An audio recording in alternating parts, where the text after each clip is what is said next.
ఒకటి ఒకటి ఒకటి రెండు రెండు రెండు ఈ ర్యాంకులు కార్పొరేట్ స్కూళ్లలోనే కాదు ప్రభుత్వ బడుల్లో కూడా కనిపిస్తే ఎస్ ఇప్పుడు ఇలాంటి రికార్డ్ ఫలితాలు గవర్నమెంట్ స్కూళ్లలో చదువుతున్న పిల్లలు కూడా సాధించి శభాష్ అనిపించుకుంటున్నారు. దానికి సంబంధించిన లేటెస్ట్ బ్రేకింగ్ న్యూస్ ఇప్పుడు మనం చూద్దాం. 10వ తరగతి ఫలితాల్లో సత్తా చాటింది ప్రభుత్వ బడి. విశాఖ నడిపూరు జెడ్పీ హై స్కూల్ విద్యార్థులకు రికార్డ్ స్థాయిలో మార్కులు వచ్చాయి. 27 మంది విద్యార్థులకు 550కి పైగా మార్కులు వచ్చాయి.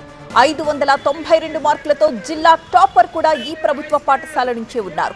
65 మంది విద్యార్థులతో ఇవాళ టీచర్ల విజయోత్సవ ర్యాలీ జరగబోతోంది. ప్రభుత్వ పాఠశాలల్లోనూ మెరుగైన విద్య అందుతోంది అనేందుకు కష్టపడి చదివిన విద్యార్థులు ఇక్కడ టీచర్స్ కారణమంటున్నారు పేరెంట్స్. అందుకే 10th విద్యార్థులతో కలిసి ఇవాళ అంతా ర్యాలీ తీశారు. వాళ్లు సాధించిన మార్కులతో ప్లకార్డ్స్ ఏర్పాటు చేసి ఫ్లెక్సీలు కట్టి మిగతా విద్యార్థుల్లో ఉత్సాహాన్ని నింపే విధంగా ఈ కార్యక్రమాన్ని చేపట్టారు. 65 మంది పిల్లల్ని ఇలా కార్లు వ్యాన్లలో ఊరేగిస్తూ పిల్లలంతా భవిష్యత్తులో మరిన్ని విజయాలు సాధించాలని ఆకాంక్షిస్తూ టీచర్స్ వారిని ఆశీర్వదించారు. ప్రభుత్వ స్కూళ్లలో ప్రమాణాలు కూడా కార్పొరేట్ స్థాయికి ఏమాత్రం తగ్గకుండా ఉండాలన్న సంకల్పంతో ఇప్పటికే చాలా సంస్కరణలకు శ్రీకారం చుట్టారు. గవర్నమెంట్ టీచర్స్ పై పేరెంట్స్ నమ్మకం ఉంచి చదివిస్తే మరిన్ని మంచి ఫలితాలొస్తాయంటున్నారు.